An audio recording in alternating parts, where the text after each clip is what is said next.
السلام عليكم ورحمة الله، نتمنى تكونوا بخير وعلى خير وانتم كتشاهدوا لا فيديو ديال اليوم. ان شاء الله يلقاكم في تمام الصحة والعافية. غادي نشارك معكم اليوم واحد الحليوة كتجي هكا رائعة جدا بدون زبدة، كتجي رطبة رطبة. تابعوا معايا لا فيديو حتى الاخير باش تعرفوا على المكونات وكذلك طريقة التحضير.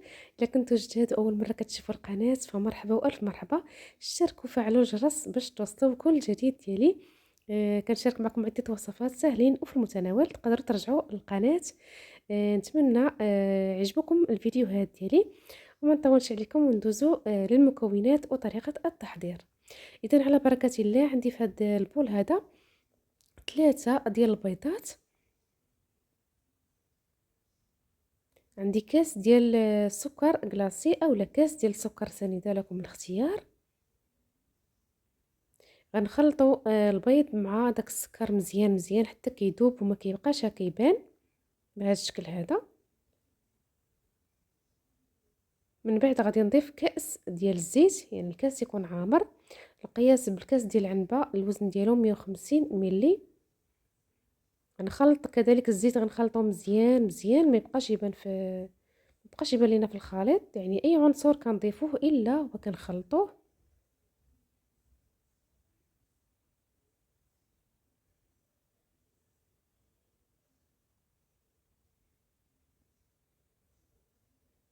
من بعد غادي نضيف 2 معالق كبار ديال الكوك،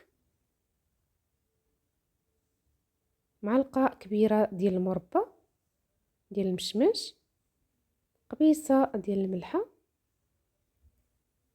تقدروا تستعملوا السكر فاني، انا ما ضفتوش لانني ضفت الكوك وضفت كذلك المربى. صافي غنخلطهم مزيان. من بعد غادي نضيف كاس ديال النشا، والنشا هو اللي كيعوض لينا هكا الزبده. الا عندكم نشا يعني ضيفوا كاس ديال النشا. صافي غنحاول ندخلها حتى هي غير بشويه لانها كتبقى طير معنا. خلطوها غير بشويه حتى تنسجم مع العناصر اللي ضفنا. وانتم كتشاهدوا الفيديو ما فيها باس خبطوا داك لايك، جزاكم الله كل خير، غير باش الفيديو تقترح على الناس اخرين. صافي غادي نضيف شاشيه وحده ديال خميره الحلويات من فئه 7 غرام اولا من فئه 8 غرام.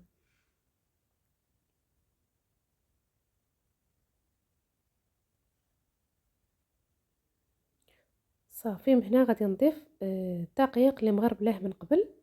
غادي نضيف الكاس الاول، كيجوني تعليق بزاف على باش نعبر معكم هكا الدقيق بالكاس ديال العنبه، فانا هاد الحلوه هادي غنعبرها معكم بالكاس. فضفت الكاس الاول خلطته ومن بعد ضفت الكاس الثاني، يعني غادي نعبر معكم شحال دخلت في هاد الحلوه ديال الدقيق. من بعد غادي نضيف الكاس الثالث، وعاوتاني كل دقيق كي يختلف من نوعيه لنوعيه.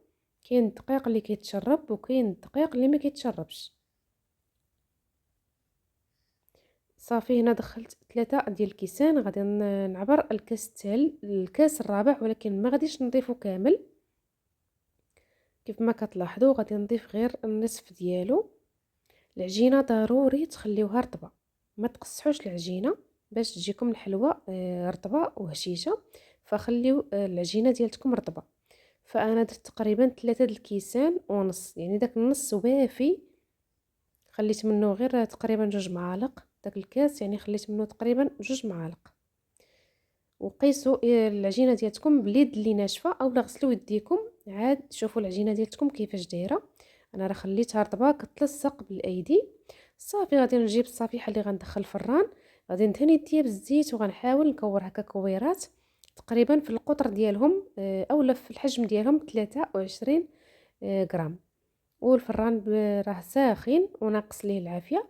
وغنحاول ندير هكا واحد الثقب هكا في الوسط باي اداه اولا غير بصبعكم، لكم الاختيار. هكا تنفخ في الفران واخا فيها غير خماره وحده، ولكن راه هكا تنفخ يعني كيضاعف الحجم ديالها، وحتى داك الثقب ما كيبقاش باين بزاف. فحاولوا تثقبوه وتعاودوه.